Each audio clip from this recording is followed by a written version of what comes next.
I am Harshada and today's my topic is pharmaceutical aids. Topic is pharmaceutical aids.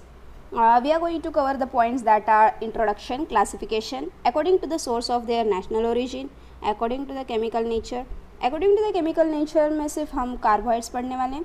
उसमें बहुत सारे points हैं जैसे कि carbohydrates, lipids, nucleic acid, nucleotide, amino acid etcetera. बहुत सारे पॉइंट्स हैं but we are going to cover only the carbohydrates.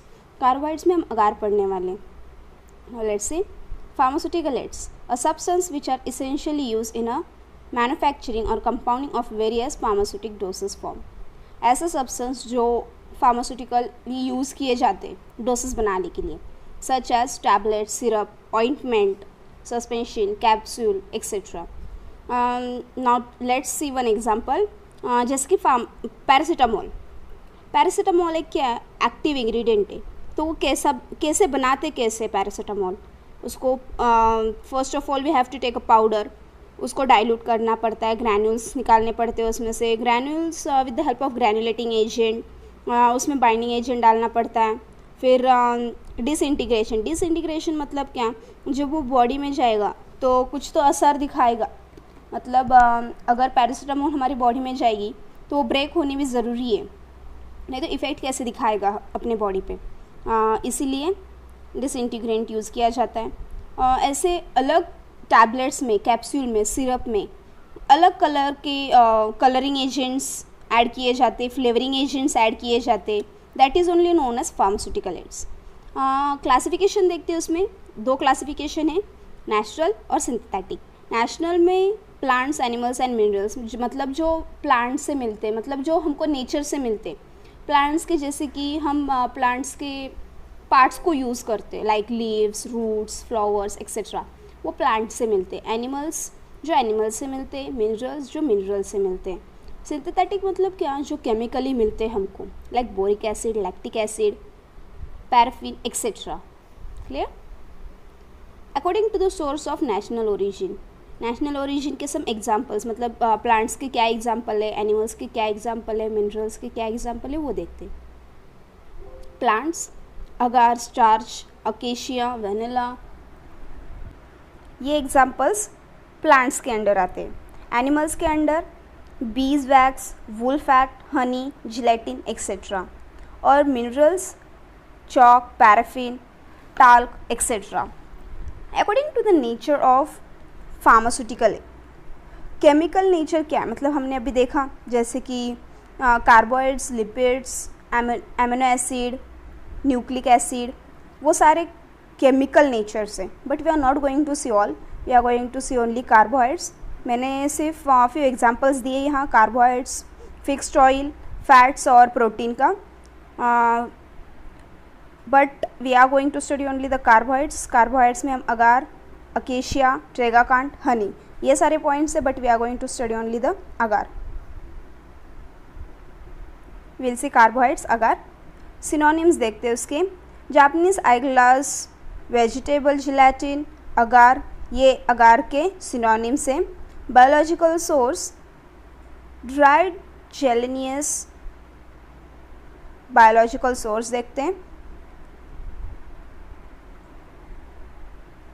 Biological source देखते हैं उसके.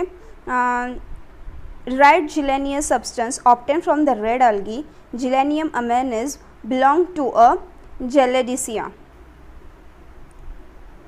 मॉर्फोलॉजी देखते हैं इसकी.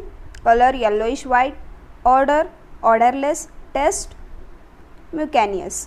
केमिकल कांस्टेंट में दो टाइप से केमिकल कांस्टेंट के, एगोरस और agaropectin. Agarose is responsible for gel strength, मतलब जेल फॉर्म करने के लिए एगोरस रिस्पॉन्सिबल है. और agaropectin is responsible for the viscosity of agar solution, मतलब अगार सॉल्यूशन के लिए वो रिस्पॉन्सिबल है. Clear with this. Now let's see preparation. First of all, take some bamboos or poles, spread it in the ocean or coastal region.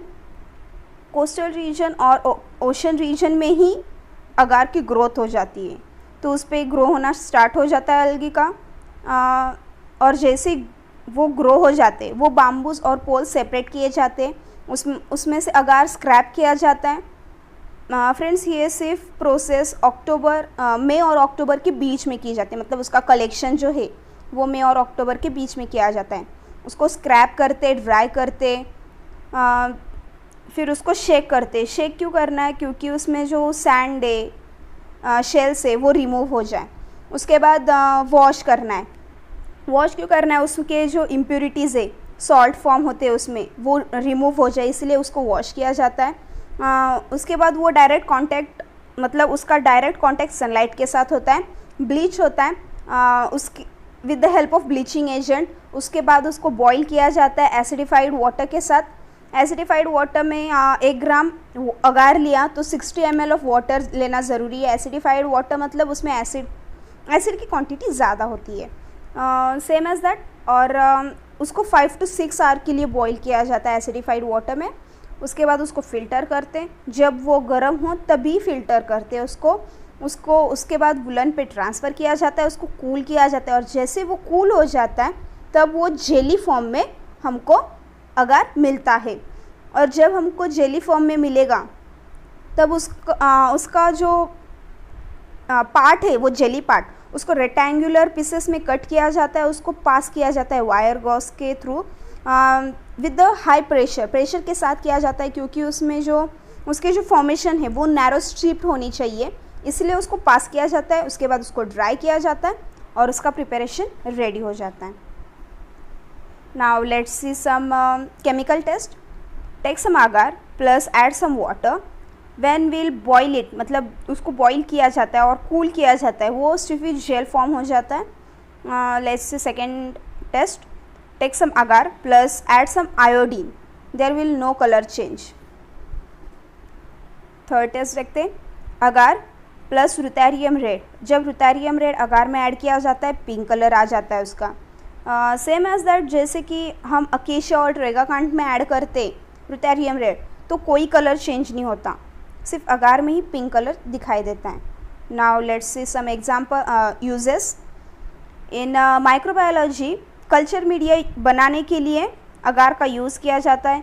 Emulsifying agent, suspending agent, bulk laxative और gelating agent. जिलेटिंग agent मतलब जो suppositories में हम बनाते हैं ना, उसके लिए यूज़ किया जाता है। Thank you friends.